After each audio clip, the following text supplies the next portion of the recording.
पुणे के पास में एक गांव है, उसका नाम है पुरंदरपुर। क्या नाम है?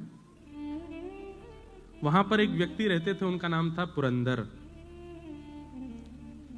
थे तो वो ब्राह्मण, लेकिन अपने स्वभाव से, अपने कर्म से बिल्कुल दूषित।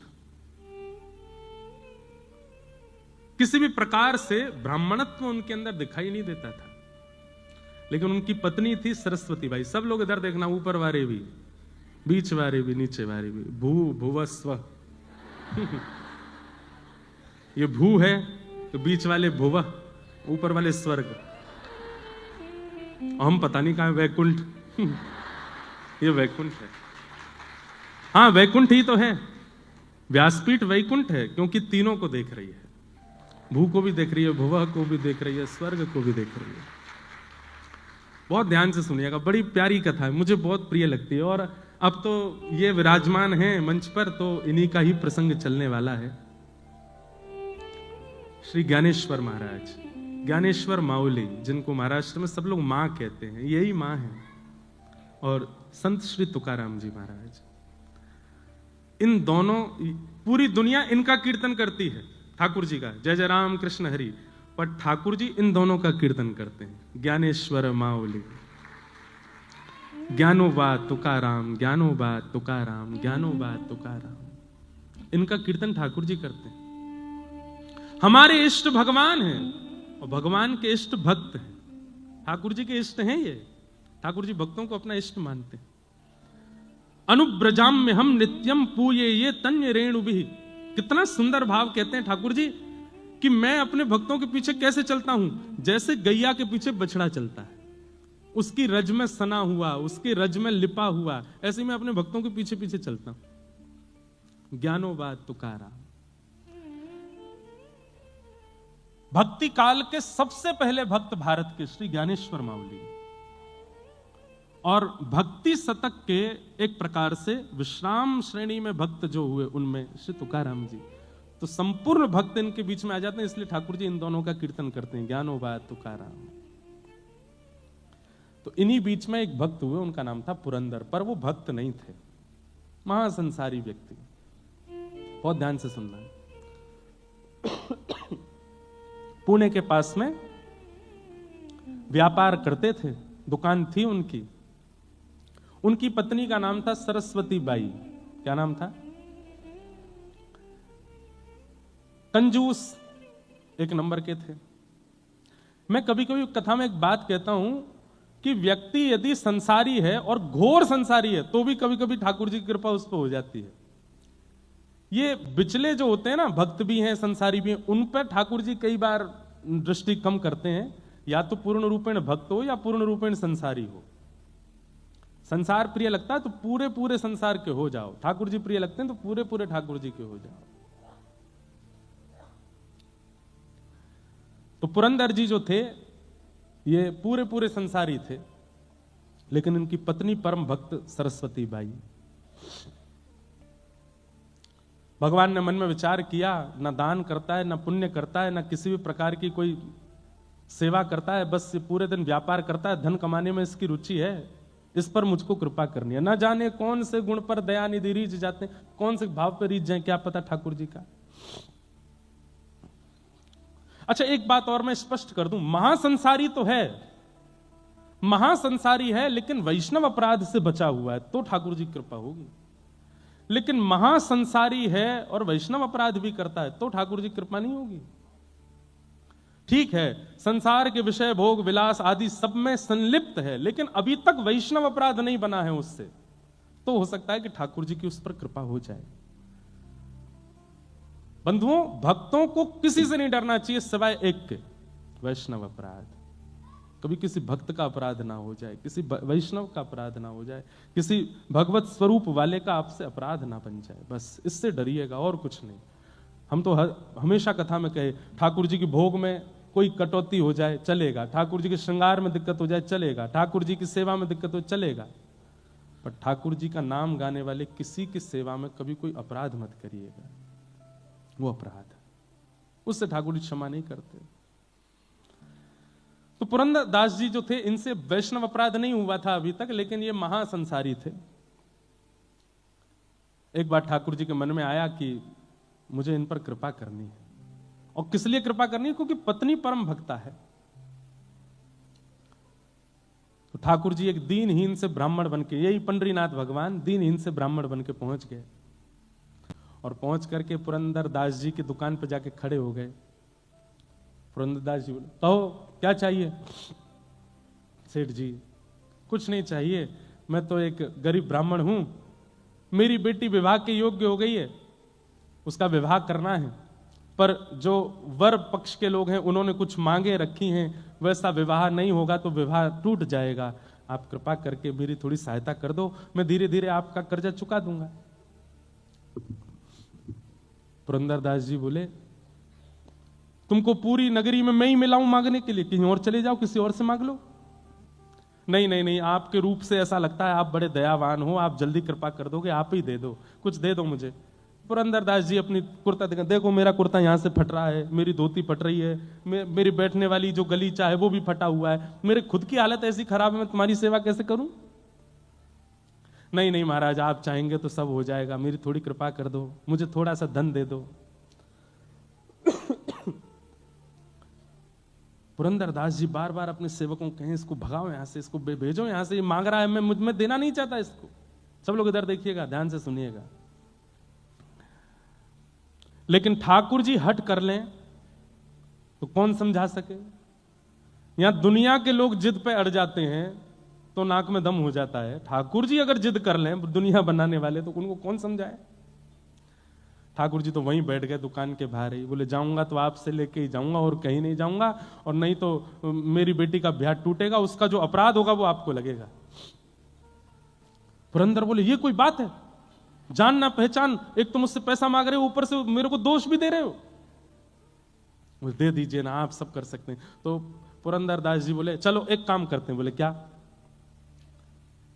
तुम मुझे कोई अमूल्य वस्तु दे दो और उसके बदले में तुम्हें पैसे दे दूंगा, और तुम्हारा अता पता तो कुछ है नहीं, कहीं तुम भाग गए पैसा लेके, तो अपनी कोई मूल्यवान वस्तु मुझे दे दो और मुझसे पैसा लेकर के चले जाओ, और जब तुम्हारा ब्याह हो जाए, चुकाने लायक स्थिति हो जाए, तुम वस्तु मुझसे वापस ले लेना, पैसे मुझे दे देना। घनघोर कंजूसाई की पराकाष्ठा, दे ही नहीं सकते बिना किसी प्रयोजन के। ठाकुर जी बोले, मेरे पास तो कुछ भी नहीं है, मैं कहां से लेके आऊं? बोले, तो भैया देखो, अब मैं राजी हो गया हूं। हाँ भाई, नगर के लोग इकट्ठे कर लिए, देखो मैं इनको देने को तैयार हूं, पर मैंने एक शर्त रखी है, ये अपनी कोई वस्तु मुझे दे दें, बदले में पैसा ले जाएं, बेटी का ब्याह कर लें, जब चुकाने की स्थिति हो तब वापस अपनी सामग्री लेके मुझे पैसा दे जाएं, कोई बुराई है? संसार के लोग बोले, नहीं नहीं बिल्कुल ठीक है भैया, इतना तो करना चाहिए। ठीक है भैया, मैं जाता हूं, कुछ लेकर के आता हूं। लेकिन भैया, ये भगवान है, इनकी चतुराई के आगे किसी की नहीं चलती। ठाकुर जी बोले, मैं अभी आता हूं कुछ लेकर के। बोले, हाँ जाओ, लेके आओ। भगवान सीधे पुरंदर दास के घर पहुंच गए। घर में सरस्वती बाई बैठी थी, द्वार पर आकर के रोने लगे, गिरने लगे, सिर पटकने लगे। सरस्वती बाई तो परम भक्त थी, उसके अंदर तो दया आ गई, दौड़ करके आई। अरे अरे महाराज जी, क्या कर रहे हो आप ऐसी स्थिति क्यों हो गई, इतने विचलित क्यों हो रहे हो, क्या बात है बताइए, पूरी बात बताइए। मेरी बेटी का ब्याह है, मैं पैसे लेने आपके पति के पास गया हूं, उन्होंने देने से बिल्कुल मना कर दिया। मैं दूसरी जगह गया, वहां भी मना कर दिया। मैं तीसरी जगह गया, मैं पूरे नगर में घूम गया। लेकिन फिर ठाकुर जी एक बात बोले, ये नहीं कहा आपके पति, ये कहा एक राजी हो गया देने को, लेकिन उसने कहा है बदले में कोई वस्तु दो और पैसा ले जाओ। मैं कहां से कोई वस्तु दूं? मेरी बेटी का ब्याह है, कुछ कृपा करो, आप कोई वस्तु मुझको दे दो। सरस्वती बाई बोली कि मेरे पति इतने कंजूस हैं कि मेरे सारे गहने भी तिजोरी में रखते हैं, मैं क्या दूं आपको? लेकिन भक्त का एक स्वभाव होता है, वो किसी के नेत्रों के आंसू देख करके पिघल जाता है। संत हृदय नवनीत समाना, संत का हृदय, भक्त का हृदय मक्खन के जैसा होता है, दूसरे के ताप से पिघल जाता है। सरस्वती बाई देख नहीं पा रही थी जिस विचलनता में वो व्यक्ति था। अपनी नाक में केवल एक कांटा जैसा पहना था सोने का, तुरंत उसको निकाल करके कहा मेरे पास में यही है और कुछ भी नहीं है, अगर इससे आपकी बेटी का ब्याह तो नहीं हो पाएगा पर थोड़ी सहायता तो हो जाएगी, मैं ये आपको दे देती हूं, आप ले जाओ। भगवान बड़े प्रसन्न हो, जय हो जय हो, ठीक है, ऐसी थोड़े थोड़े बूंद से ही सागर भर जाएगा, गागर भर जाएगा, आपने थोड़ा दे दिया कोई और दे देगा, लाइए दे दीजिए। नाग का वो सामग्री उतार करके दे दी, ठाकुर जी लेकर के सीधे पुरंदर दास के पास ही पहुंचे। तुमने कहा था कि कोई वस्तु दे दो उसके बदले तुम पैसा दोगे, लो वस्तु, लाओ पैसा दो। पुरंदर दास ने जैसे ही देखा, ये तो मेरी पत्नी का ही नाक का कांटा है, तुम कहां से लाए? बोले इससे तुमको क्या, तुमने कहा था कि वस्तु दो और धन ले जाओ, वस्तु दे दी, अब धन दे दो। भैया ठाकुर जी जैसा स्क्रिप्ट राइटर नहीं देखा मैंने। आपकी बंबई नगरी में एक से एक राइटर होंगे, एक से एक प्रोड्यूसर, डायरेक्टर, स्क्रिप्ट राइटर होंगे, बट ठाकुर जी जैसा कोई नहीं है। हम आप सबकी स्क्रिप्ट इतनी खतरनाक लिख रखी है उन्होंने, कल क्या हो जाए पता नहीं, कुछ पता नहीं है, कब कहां किसके कैसे मोड़ देते हैं। जय हो। ये डायरेक्टर हैं, ये प्रोड्यूसर हैं, लेकिन जैसे वो एक होता है ना, ये तो चलो स्क्रिप्ट वगैरह इन्होंने लिखी, डायरेक्ट आदि इन्होंने की, पर कई बार एक्टर को अपने परफॉर्मेंस देने में थोड़ी दिक्कत होती होगी, तो एक अब मेरे को पता नहीं है इतना ज्यादा, पर कोई सहायक डायरेक्टर भी होता है ना, वो आके समझा दे तुम ऐसा करोगे तो भक्तजन जो है ये सहायक डायरेक्टर हैं, ये आकर के संभालते हैं, बोले घबराओ नहीं, ठाकुर जी ने स्क्रिप्ट भले ही खतरनाक लिखी है लेकिन तुम कर सकते हो। इन भक्तों के चरित्र से हमको एक बल मिल जाता है, हमको एक राह मिल जाती है, हमको थोड़ा संबल मिल जाता है और हम अपनी जीवन की इस मूवी में अच्छा निर्वहन कर लेते हैं। लिखा ठाकुर जी नहीं है सब कुछ, ईच एंड एवरीथिंग, सब कुछ। तो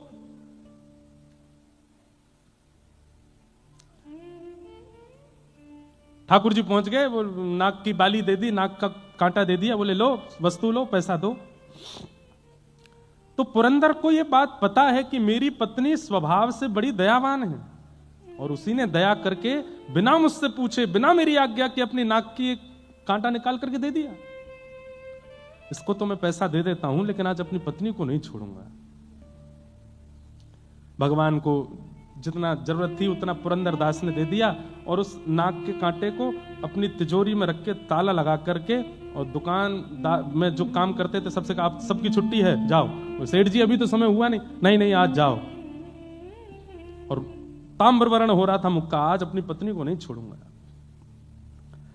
दुकान बंद की। तो दुकान में एक कार्य करता था, वो इनकी पत्नी को बहुत मानता था, उसकी भी वो सहायता करती थी। वो दौड़ करके पहले ही पहुंच गया, बोले मां आप अपनी रक्षा कर लीजिए। क्यों, आपकी नाक का कांटा कहां है? बोले वो एक दीनहीन सा ब्राह्मण आया था, उसकी बेटी के ब्याह के लिए कुछ मांग रहा था, मुझे कुछ था नहीं, मैंने दे दिया। बोले उसने जाके आपकी नाक का कांटा ही पुरंदर दास जी को देके पैसा ले लिया।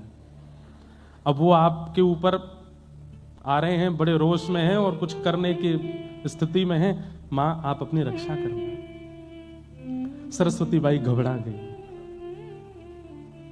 घर में चित्र लगा था श्री पंडरीनाथ भगवान का, चरणों में प्रणाम किया। मैंने कुछ अपराध नहीं किया, केवल वैष्णव भक्ति की सेवा की, और उसके फल में अगर पतिदेव मारने के लिए आ रहे हैं तो मैं अपने पति को रोष युक्त नहीं देख सकती। मैं पतिव्रता नारी हूं, मैं अपने पति को सदा प्रसन्न मुद्रा में देखना चाहती हूं, मैं अपने पति को सदा आनंद मुद्रा में देखना चाहती हूं। वो उठा करके मुझ पर कुछ प्रहार करें, ये उनका राक्षस स्वरूप में देख नहीं पाऊंगी, मुझसे देखा नहीं जाएगा। लेकिन वो मानेंगे नहीं, वो आकर के मुझ पर प्रहार करेंगे, मैं उनको उस रूप में नहीं देखना चाहती। इसलिए पंडरीनाथ, आत्महत्या करना वैसे तो महापाप की श्रेणी में आता है, पाप नहीं महापाप। 2000 वर्ष के लिए नरक योनि और कितने हजार वर्षों के लिए प्रेत योनि प्राप्त होती है उसको, जो इस प्रकार से आत्महत्या करे। आत्महत्या करना वैसे तो महापाप है, पर मैं अपने पति को इतने रोष में नहीं देख सकती, इसलिए मैं आत्महत्या कर रही हूं। और विष लेकर के अपने मुख की ओर जैसे ही लेने लगी, नेत्रों से आंसू, सामने पंडरीनाथ भगवान का चित्र है और बार बार कह रही है, पंडरीनाथ मुझे क्षमा कर देना, मुझसे अपराध, मैंने अपराध नहीं किया, लेकिन मैं अपने पति को ऐसे नहीं देख सकती। जैसे ही विषपान करने लगी, इतनी खन्न से आवाज हुई, ऊपर से ठाकुर जी के चित्रपट के पास से ही वो नाग का कांटा आकर के कटोरी में गिरा। और जैसे ही वो कांटा कटोरी में आकर के गिरा, इतने में ही पति का आना हुआ। पति ने आकर के किवाड़ बंद करी, ढूंढने लगा कोई सामग्री मिले मुझे, और कुछ हाथ में लेकर के खड़ा हो गया सामने। ए सरस्वती बाई जी, तेरे नाक का कांटा कहां है, जल्दी दिखा मुझे।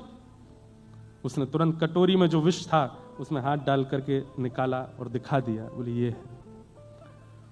पुरंदरदास बोले इधर दिखा, देख करके देखा तो वही कांटा था। बोले असंभव, ये हो ही नहीं सकता, ये तो मैं अपनी तिजोरी में रख करके ताला लगा करके आया हूं, तेरे पास कैसे आ गया? रुक, यहीं रुक, मैं अभी आता हूं। दौड़ करके अपनी दुकान पर फिर से गए, दुकान खोल करके तिजोरी खोल करके देखा तो कांटा वहां नहीं था। लौट करके आए, ये कैसा जादू सीख के आई है तू? वो कांटा मेरे पास मैंने बंद करके रखा, तेरे पास दोबारा कैसे आया, और ये सब व्यवस्था कैसे बनी, मुझे जल्दी बता। नेत्र भर गए आंसुओं से और चरण पकड़ करके बोली, सब पंडरीनाथ की कृपा है। एक विरक्त एक परम ब्राह्मण मेरे द्वार पर आके रोने लगा, मैंने उसको दिया, मुझे पता चला कि उसने वो कांटा जाके आपको दिया और आप रोष में मुझे मारने आ रहे हैं। मैं आपको उस रूप में नहीं देखना चाहती थी, इसलिए विषपान कर रही थी, पंडरीनाथ के सामने रो रही थी कि हे पंडरीनाथ, मैं अपने पति को ऐसे नहीं देख सकती, मैं आत्महत्या कर रही हूं। उसी समय पता नहीं कहां से ये कटोरी में गिर गया। मुझे तो ऐसा लगता है वो ब्राह्मण कोई और नहीं थे, वो साक्षात पंडरीनाथ ही थे।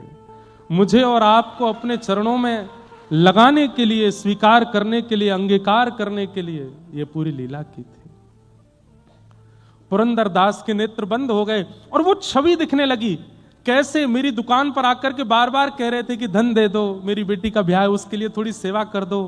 वो स्वरूप बार बार दिखे, और जो वृद्ध ब्राह्मण का स्वरूप था वो नेत्रों में अब वृद्ध ब्राह्मण नहीं दिख रहा है, सांवरे सलोने ठाकुर जी ही दिख रहे हैं कि वही द्वार पर खड़े थे, वही मांग रहे थे, वही बार बार जिद कर रहे थे। पुरंदरदास रोने लगा, पत्नी का हाथ पकड़ा, देवी अभी चलो। बोले कहां? बोले पंढरपुर चलो। उसी समय अपनी पत्नी के साथ घर बार सब छोड़ करके पंढरपुर चले गए और ईंट पर खड़े हुए अपनी भुजा पर हाथ रख करके श्री पंडरीनाथ भगवान के सामने जाकर के पुरंदरदास ने अपने जीवन का शेष समय ठाकुर जी को अर्पित कर दिया। ठाकुर जी के जीवन को अर्पित हो गए। कान पकड़ के क्षमा मांगी, नाथ मुझे क्षमा कर दो, मैंने अपराध किया। और पुरंदरदास जी का फिर नियम हो गया, हर दिन जाते और ठाकुर जी से केवल क्षमा मांग करके ये कहते, मुझे दंड दीजिए, मुझे दंड दीजिए। जितना मेरी दृष्टि में मुझे समझ में आया, अधिक भी हो सकते हैं। भगवान से पीड़ा दो लोगों ने मांगी है, या तो द्वापर युग में कुंती ने मांगी है या कलयुग में पुरंदरदास ने मांगी है। ठाकुर जी से पीड़ा मांगी। वहां कुंती भगवान से कहती है कि नाथ मेरे जीवन में पीड़ा दे दीजिए, दुख दे दीजिए, दारिद्र्य दे दीजिए, कष्ट दे दीजिए। और यहां पुरंदरदास नित्य पंडरीनाथ भगवान से कहते हैं कि मुझे कष्ट दे दीजिए, दुख दे दीजिए। क्यों? क्योंकि मैंने आपके रूप को नहीं पहचाना, आपके स्वरूप को नहीं जाना। नित्य ठाकुर जी से प्रार्थना करते। एक दिन ठाकुर जी प्रसन्न होकर प्रकट हो गए और प्रकट होकर के बोले, ए पुरंदरदास, क्या रोज कहता है कि मुझे कष्ट दे दो, मुझे दंड दे दो। बोले प्रभु, जब तक दंड नहीं दोगे मेरे हृदय को शांति नहीं मिलेगी। बंधुओं, ये भी एक वैष्णव का स्वरूप है, बहुत ध्यान से सुनिएगा। गलती करने के बाद अपने अपराध का बोध तो सबको हो जाता है, पर अपराध बोध में ठाकुर जी से प्रार्थना करना कि इस अपराध का थोड़ा दंड मुझे दीजिए, ये वैष्णव ही कर सकता है। संसारी व्यक्ति तो भागेगा, मैंने कुछ नहीं किया, और किया तो क्या, मैंने स्वीकार कर लिया, अब मुझे दंड नहीं मिलना चाहिए, अब मुझे पीड़ा नहीं मिलनी चाहिए। पर वैष्णव तो उसके प्रति दंड मांगता है, मुझे दंड दीजिए। हमारे वृद्धि कभी कुछ कर देता है ना, उसे शांति नहीं मिलती तब तक जब तक वो ठाकुर जी से प्रार्थना ना कर ले कि मुझे दंड दीजिए नाथ, मुझसे गलती हुई है, मुझसे अपराध हुआ है। वो ठाकुर जी से दंड की याचना करता है। देना ना देना ये उनके हाथ में है, लेकिन वो याचना करेगा, मुझसे ये गलती हुई नाथ, इसका मुझे प्रायश्चित नहीं करना, इसका मुझे अपराध बोध हुआ है, पर मुझे तब तक शांति नहीं मिलेगी जब तक आप इसका मुझे सूक्ष्म दंड नहीं देंगे। वो दंड की याचना स्वयं करता है ठाकुर जी से। पुरंदरदास जी कहने लगे, नाथ मेरे द्वार पर आकर के आप मांग रहे थे और मैंने शाम तक बैठा करके आपको रखा, दंड तो मुझे मिलेगा, तब तक मुझे शांति नहीं मिलेगी, दंड दीजिए। तो ठाकुर जी बोले, ठीक है हम एक दंड देते हैं। क्या? भारतवर्ष में जितने भी तीर्थ हैं और जितने भी मेरे मंदिर हैं, सबका पत्नी सहित दर्शन करके आओ, यही दंड है तुम्हारे लिए, जाओ।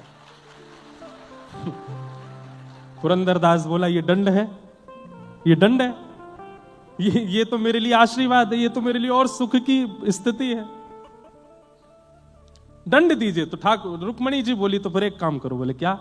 जिस जिस तीर्थ में जाओगे वहां की मातृभाषा, वहां की जो लोक भाषा है, उस भाषा में एक पद गा करके वहां के ठाकुर जी को रिझाओ, ये दंड है, चलो। हाँ, इसमें थोड़ा परिश्रम है, मैं महाराष्ट्र का हूं, मुझे मराठी आती है, अब मैं दक्षिण जाऊंगा, आंध्र प्रदेश जाऊंगा, केरला जाऊंगा, वहां जाऊंगा, वहां की भाषा में वहां का कीर्तन बनाना मेरे लिए कठिन होगा, ये दंड उचित है। और ये दंड पंडरीनाथ भगवान ने, इसको कहते हैं उत्सव दंड। उत्सव भी हो रहा था, दंड भी हो रहा था। अपनी पत्नी के साथ भारत के एक एक तीर्थ में गए और वहां की भाषा में जाकर के पुरंदरदास जी ने कीर्तन गाया, ठाकुर जी को रिझाया। ऐसे हमारे श्री पंडरीनाथ हैं। ये किसको कैसे, कहां से, किस भाव से स्वीकार कर लेते हैं भगवान जाने। और इनका दंड भी ऐसा होता है जैसे किसी को रुई के डंडा से मारा हो। कितने डंडे पड़े? 100 डंडे पड़े, पर डंडा रुई का था। ऐसे तो ये दंड देते हैं। इसलिए भैया इनके सन्मुख हो जाओ, संसार से ज्यादा मतलब रखो नहीं। हमारे ऊपर तो एक आरोप और लग गया है, दुनिया को बोला मोह माया से दूर, खुद की ऐसा ब्याह किया। हमने कहा भैया, किसी ने आकर के हमसे आज तक ये नहीं पूछा कि आप ठाकुर जी का उत्सव करते हो, उसमें कितना खर्चा होता है।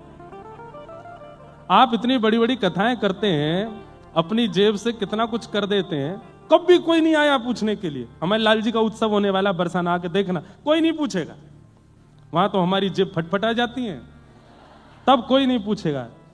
लेकिन भाई संसार के लोग बड़े संसारी ही हैं भैया, सबको प्रणाम है, ज्यादा हमें कुछ कहना वेना है नहीं। प्रसन्न रहो, लेना ना देना, मगन रहना, आनंद में रहो। लाल जी का ब्याहुला है 11 से 15 जनवरी तक। हमारी प्रार्थना बंबई वालों के लिए, हम आ गए, अब आप आना ठाकुर जी के उत्सव में। हम देखो सुनो, एक बात और, बुला तो रहे हैं लेकिन अपनी व्यवस्था आप करवा लेना, क्योंकि वहां जगह बची नहीं है। हमने पंडाल वंडाल तो खूब बड़े बड़े कर दिए हैं, सब कुछ करने का प्रयास किया है अच्छे से, रहने खाने की, भोजन की व्यवस्था भी सबकी कर रहे हैं, पर रहने की व्यवस्था बरसाना में तो कुछ बचा नहीं है। आसपास भी अगर कहीं मिल जाए तो आप लोग, लेकिन आना जरूर। अपने ब्याह में हम क्या बुलाते हैं आपको। वो तो हमारे, सही बता रहा हूं, मेरे बस का नहीं था। मैं तो केवल वहां कठपुतली की तरह था, बैठ जाओ, उठ जाओ, खा लो, पी लो, ये करो। मेरा अधिकार जिसमें है उसमें मैं आपको बुला रहा हूं। मेरे लाल जी का उत्सव है, हम बुला रहे हैं, सब लोग आइएगा, खूब भाव से पधारिए, खूब आनंद से, और खूब सहयोग भी वहां पर कीजिएगा। लग रहा हो कि भाई भंडारे में खूब लोग बैठे हैं तो स्वयं ही परोसने लगना, लग रहा है कि कोई व्यवस्था बनानी है तो स्वयं ही अपने आप से ही बनवा लेना। हमें तो घबराहट अब लाल जी के ब्याह की ज्यादा है कि सब ठीक से हो जाए, सब आनंद से हो जाए। लाला को राधा गिरधर लाल बनने वाले हैं, हमको तो उसकी ज्यादा चिंता हो रही है। मुझे पुत्रेति तन्मयतया तरवो तम सर्वभूत हृदयं मुनिमानतोष। सच्चिदानंद रूपाय, भगवान के 3 प्रकार के रूप बताए गए, सत्य, चैतन्य और आनंद। 3 प्रकार के कर्म बताए गए विश्वोत्पत्त्यादि हेतवे, और 3 गुण बताए तापत्रय विनाशाय। ऐसे श्री कृष्णाय, हम सब ऐसे श्री कृष्ण को वयम नमः प्रणाम करते हैं। भगवान के 3 रूप, स्वरूप ठाकुर जी के अनेक हैं। जाकी रही भावना जैसी, प्रभु मूरत देखी तिन तैसी। जिसकी जैसी भावना है वैसे ठाकुर जी उसके स्वरूप में आते हैं। आपके महाराष्ट्र में पंढरपुर में पंडरीनाथ विठ्ठल भगवान बन के विराजमान है। दक्षिण में आप चले जाओगे, गुरुवायूर में ठाकुर जी छोटे कन्हैया के रूप में विराजमान हैं। उडुपी कृष्ण, वहां के स्वरूप अलग हैं। पद्मनाभ में ठाकुर जी का अलग स्वरूप है। श्रीरंगम में ठाकुर जी का अलग स्वरूप है। श्रीनाथ जी में ठाकुर जी का अलग स्वरूप है। द्वारिका में अलग स्वरूप है। बद्रीनाथ में अलग स्वरूप है। ठाकुर जी के स्वरूप अनेक हैं, पर अनेक स्वरूपों में ठाकुर जी मूल रूप से 3 ही रूप वाले हैं, सत्य, चैतन्य और आनंद। सबसे पहला ठाकुर जी सत्य हैं। एक बात बहुत ध्यान से सुनिएगा, ये 3 प्रकार की धारणा है जो प्रत्येक भक्त के अंदर अपने ठाकुर जी के प्रति होनी चाहिए। बहुत ध्यान से सुनिए। आप लड्डू गोपाल की सेवा करते हैं, आप मुरली मनोहर ठाकुर जी की सेवा करते हैं, आप चित्रपट के ठाकुर जी की सेवा करते हैं, आप श्रीनाथ जी की सेवा करते हैं। ये 3 प्रकार की धारणा आपके चित्त में होनी चाहिए। अपने ठाकुर जी के प्रति सत्य भाव, सत्य। मुझे दुनिया को सफाई देने की आवश्यकता नहीं, ये सब जानते हैं और इनको पता है। इसके बाद किसी और को पता हो ये आवश्यक नहीं। अब मेरे अंदर तो बार बार पद ही आते हैं। हम गोविंद का गुण गा रहे हैं, अब दुनिया से हमको क्या। ये राणा कौन है? ये सब संसार के लोग ही राणा हैं। राणा भेजा विष का प्याला, पीकर मीरा नाची रे। हमको संसार को बहुत सफाइयां देना आवश्यक नहीं। हमारे ठाकुर जी को पता है, वो राजी रहें, बस उनका राजी होना आवश्यक है। तो वो सत्य हैं और वो जानते हैं कि क्या सत्य है, इसलिए ठाकुर जी को सत्य स्वरूप मानो। हां, एक भक्त का ये कॉन्फिडेंशियल होना चाहिए कि ऐसी कोई क्रिया ना हो जो ठाकुर जी को नहीं पता है। आपने ठाकुर जी से साझा नहीं की और आप उस क्रिया में प्रवेश कर गए, ठाकुर जी कहेंगे तेने तो मोते छुपाए लियो, अब कहा हुएगो।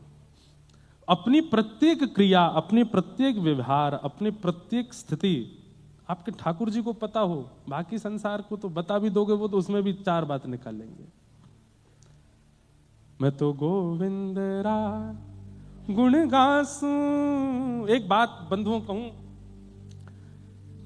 चाहे मानसिक रूप से, चाहे व्यवहारिक रूप से, चाहे आर्थिक रूप से, चाहे शारीरिक रूप से किसी की भी पीड़ा है, कोई पीड़ा से बच नहीं रहा है, यह बात निश्चित है। किसी को मानसिक पीड़ा है, किसी को शारीरिक पीड़ा है, किसी को आर्थिक पीड़ा है, किसी को संबंधों की पीड़ा है, किसी को संसार के दोषों की पीड़ा है, सब पीड़ा में है। पीड़ा निवृत्ति की कथा ही है, कथा ही आपको उस पीड़ा से बचा सकती है, उस पीड़ा से आपको आनंद दे सकती है। उसमें भी अगर आप भक्त चरित्र कहो तो मीराबाई के पदों को गाया कीजिए एकांत में बैठ करके। हमने तो इतने मीराबाई के पद गाए हैं और ये मीराबाई के पद ही सहायक बने हैं हर स्थिति में। गजेंद्र मोक्ष याद कर लीजिए, क्योंकि विषम परिस्थिति में इनके पाठ से ही आपके चित्त को शांति मिलने वाली है। परंतु एक बात और कह दूं, मीराबाई के पद याद कर लीजिए। राम रक्षा स्तोत्र है, या आदित्य हृदय स्तोत्र है, या नारायण कवच है, ये तो आप आसन पर बैठ करके शुद्ध अवस्था में नेत्र बंद करके गाएंगे, पाठ करेंगे। परंतु चलते फिरते उठते बैठते मीराबाई के पद गाने हैं। गाड़ी चला रहे हो तब भी मीराबाई के पद गाओ, बैठे हो तब भी मीराबाई के पद गाओ, लेटे हो तब भी मीराबाई के पद गाओ, खा रहे हो तब भी 22 के पदों को गाओ। आपको अपना कष्ट बहुत सूक्ष्म लगने लगेगा। 22 कितनी प्रसन्न हृदया हैं कि अपनी ऐसी विषम परिस्थिति में ऐसे पद गा रही हैं। हमारा कष्ट क्या उनके आगे?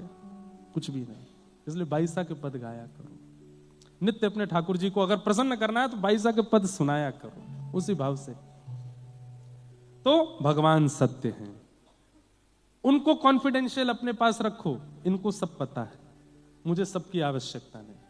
सत्य दूसरा, ठाकुर जी को चैतन्य मानो, जड़ नहीं। ठाकुर जी जड़ नहीं है, ठाकुर जी पाषाण नहीं है। ठाकुर जी के प्रति धातु बुद्धि मत रखो, ठाकुर जी चैतन्य है। चैतन्य मतलब मेरे आपके जैसे ही हैं। उनके प्रति चैतन्य बुद्धि रखनी पड़ेगी।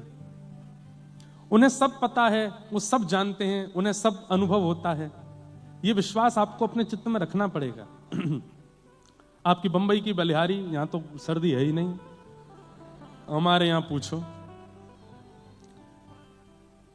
एयरपोर्ट पर फ्लाइट उतारने में भी पायलट को लग रही है रनवे है कहां, दिख ही नहीं रहा, इतना कोहरा, इतनी ठंड, इतनी सर्दी, और इस बार तो बहुत ही ज्यादा है। यहां तो हम आए सुबह तो एसी चल रहे थे कमरों में, अद्भुत है। परंतु परिस्थिति अनुसार अपने ठाकुर जी की सेवा करना उसी भाव से, जैसा मौसम है, जैसा अनुकूल है।